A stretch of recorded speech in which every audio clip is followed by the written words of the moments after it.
Le guide suprême de l'Iran, l'ayatollah Mojtaba Khamenei, a déclaré avec fermeté que la politique constante de la République islamique d'Iran, en suivant la voie de l'imam Khamenei et du leader martyr, consiste à continuer de soutenir la résistance contre l'ennemi américain, c'est-à-dire jusqu'à la fin du conflit. Ici, nous ne pouvons même pas en parler ni le mentionner, tout simplement parce que ce sont les Iraniens eux-mêmes qui assurent qu'ici, rien ne va se terminer.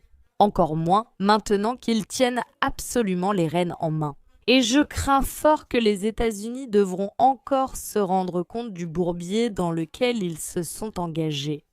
Et qui sait comment ils vont s'en sortir, sauf en reculant et en présentant d'innombrables excuses. L'Iran non plus ne serait pas disposé, ce qui est fondamental. L'Iran ne serait plus disposé à accepter non seulement des négociations, mais aucune sorte de concession, même minime, à la partie américaine. Le général de division, pilote Ali Abdollahi, le front de la résistance non seulement ne s'est pas affaibli, mais il a aussi laissé l'ennemi absolument sans défense. Ici, je vous demanderai de bien vouloir partager vos impressions à ce sujet. Je pense qu'il a raison et que loin de s'épuiser, l'Iran puise pratiquement ses forces de nulle part.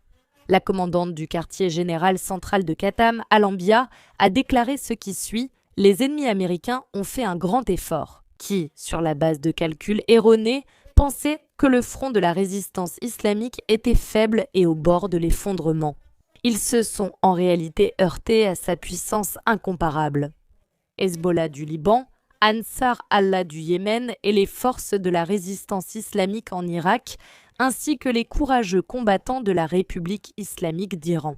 En faisant preuve de courage, d'un esprit de foi et d'abnégation, ils ont prouvé de manière concluante que le commandement de l'armée américaine, illégalement présente, est impuissant face à leur volonté et n'a d'autre choix que de se soumettre à cette puissante coalition. Eh bien, plutôt que de se soumettre, ils ont la possibilité de quitter le Moyen-Orient et par conséquent de ne pas avoir à se soumettre à qui que ce soit. Mais ils perdraient ainsi des actifs extrêmement importants et très lucratifs que les États-Unis détenaient jusqu'à présent dans différents pays du Golfe Persique.